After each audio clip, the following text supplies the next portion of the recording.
Along India's Bay of Bengal, life has always depended on the sea and trusted that tomorrow will look the same. Far offshore, a cyclone is forming. Warnings exist, but they barely reach the people who need them most. By nightfall, the wind no longer feels familiar. It screams through the village like something alive. Then the sea itself rises. A wall of water, up to 10 meters high, crashes inland without mercy. In the darkness, mothers cling to their children, terrified of a force they cannot see, only feel crashing around them. When the wind finally stops, the world has changed.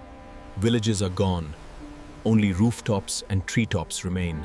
In some places, there are too many bodies for proper funerals. Grief must move as fast as the shovels. After the water recedes, another storm begins. Questions of neglect, of slow warnings, of lives that did not have to be lost. Today, stronger shelters and faster alerts save countless lives, but every improvement is paid for with memories of that night.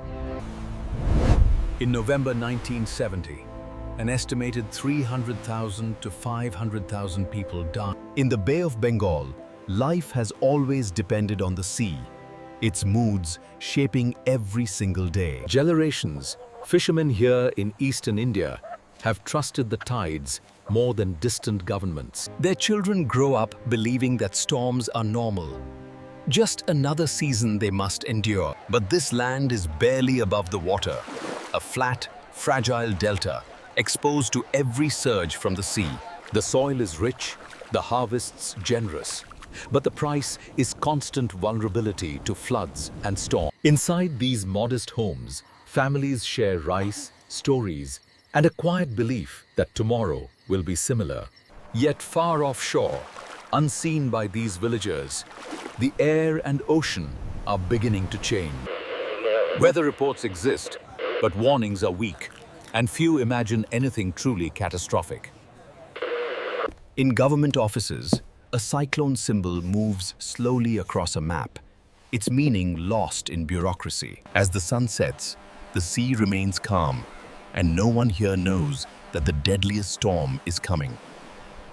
Out at sea, a low-pressure system intensifies, feeding on warm waters and humid air. Each passing hour, winds strengthen, and the waves grow more restless and violent. Meteorologists see the pressure dropping rapidly, and they understand what this could become.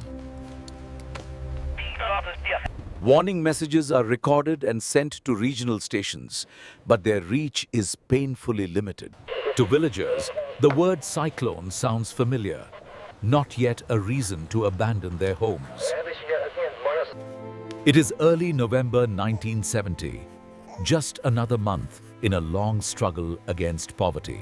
The cyclone grows, drawing energy from the ocean, turning slowly toward the vulnerable coast.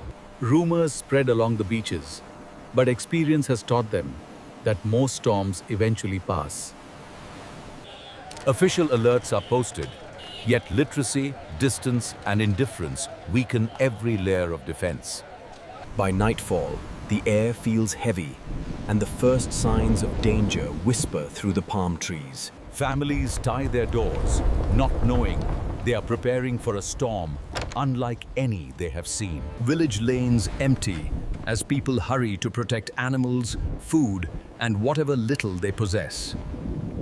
Winds rise with terrifying speed, tearing at roofs and trees, howling through fragile streets. Rain lashes down, penetrating walls and ceilings that were never designed to resist such force. Children cling to elders, sensing their fear, hearing the wind roar like an approaching train. Electricity fails, plunging entire regions into darkness, leaving only lightning to reveal the chaos. Water begins creeping in, first at the threshold, then at their ankles, then climbing relentlessly. No wooden door, no rope, no human strength can hold back the pressure of a rising wall of water. This is the storm surge. 10 meters of sea lifted and hurled inland, erasing everything in its path. Mothers hold their children above the water, desperately searching for anything that will float. Neighbors cling together, turning doors and debris into makeshift rafts in a sea that used to be fields. Some manage to grab trees or poles, their arms burning, their bodies battered by relentless wave. Whole villages disappear beneath the surge, leaving only scattered roofs and treetops seeing the sky. In the storm's violent confusion, families struggle to find one another, fighting panic as the water keeps rising. Elders, too weak to swim, hold on to beams and rafters, knowing their strength will not last long. Livestock, the family's entire wealth, are dragged away, their cries swallowed by the storm's thunder. Boats that once carried hope now become deadly projectiles, hurled far inland by the rising sea. Places of worship, usually sanctuaries in times of fear, are invaded by the same indifferent water. Across hundreds of kilometers, the night is full of unseen struggles, cries drowned by the storm. Many can only pray, floating between life and death, not knowing if dawn will ever come. When the wind finally dies, an eerie silence settles over the drowned landscape. Survivors wake on roofs and treetops, unsure how they arrived or who else has endured. Beneath the surface lie homes, memories, and countless people who did not escape the night. Mothers shout the names of their children, but the only reply is the faint slap of water.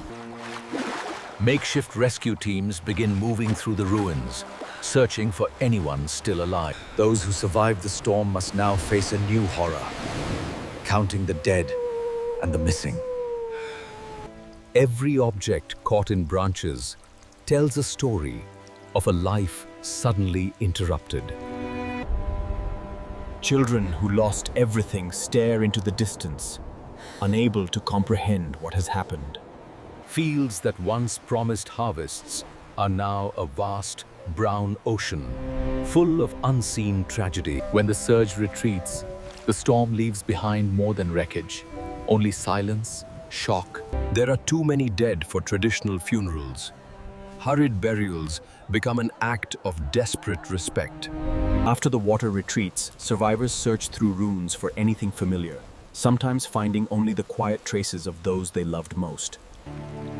Survivors must become rescue workers, grave diggers, and caretakers, all at once. Medical teams struggle with limited supplies, surrounded by wounds, infections, and trauma. The water that saved some now threatens to kill many more through disease and contamination. Clean water becomes rarer than food, forcing impossible choices for desperate families. Relief finally arrives, but it is never enough, and every delay costs more lives. Refugee camps form, cramped and unsanitary, breeding grounds for illness and hopelessness. Disease spreads quickly among the weak and the young, exploiting every gap in the response. When night falls again, many fear the silence almost as much as they feared the storm. Newspapers begin to reveal the scale of the catastrophe, shocking a nation and the world. Questions arise. Why were warnings so weak? Why was the response so late and so small? Students and activists take to the streets, demanding accountability and long-denied respect. Community leaders urge solidarity, reminding everyone that the victims were the poorest of the poor. Foreign aid arrives, but even combined efforts struggle to match the enormity of the loss. Leaders finally visit the flooded villages, confronted by the raw anger of those left behind. In the aftermath, survivors try to explain the unexplainable, how the sea rose in the dark, and why help came too late. Statistics are compiled, but no table can truly hold the weight of hundreds of thousands of lives. In time, the night of the great storm becomes a lesson, a story passed on to new generations. The cyclone carved a deadly path along the coast, focusing its rage on the most exposed communities. Communities begin to organize, vowing never again to be so unprepared and so unheard. Strong shelters rise above the flat plains, offering a safe haven for those who once had none. Technology improves, giving meteorologists sharper eyes and faster ways to issue warnings. Today, cyclone alerts are broadcast widely, reaching far more villages than before that tragic night. Evacuation routes are mapped and practiced, transforming experience and pain into preparedness. In later cyclones, death tolls fall sharply, proof that lessons from Bhola were paid for in blood. Yet scientists warn that with rising seas and warming oceans, future storms may become even more intense. Millions still live on the edge, their homes and livelihoods balanced between sea and survival. Grassroots organizations work village by village, turning awareness into action long before clouds gather. Coordinated responses now save countless lives, but only if warnings are heeded and systems maintained. Elders still tell the story of the great storm, their voices carrying memories of fear and resilience. In faded photographs, the faces of those lost remain forever young, frozen before that fatal night.